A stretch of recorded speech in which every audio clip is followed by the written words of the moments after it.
કચ્છમાં ભેદી બીમારીથી વધતા મૃત્યુઆંકથી હાહાકાર. અત્યાર સુધીમાં 17ના મોત, 250 આરોગ્યકર્મી ખડે પગે. આરોગ્ય મંત્રી પ્રભારી મંત્રીઓએ દર્દીઓના પૂછ્યા ખબર અંતર.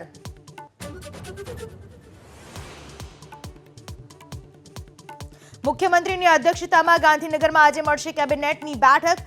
કચ્છમાં ભેદી બીમારી અને ભારે વરસાદથી થયેલા પાક નુકસાનીના સર્વે સહિતના મુદ્દે થશે ચર્ચા.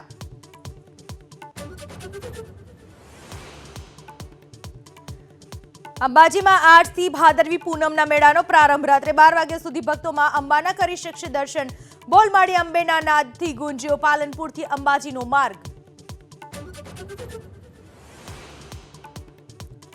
કર્ણાટકના મંડ્યામાં ગણેશજીની શોભાયાત્રા સમયે બબાલ. કેટલાક લોકોએ પથ્થરમારો કર્યાનો આરોપ. હંગામા બાદ અનેક દુકાનોમાં તોડફોડ અને આગ ચંપી.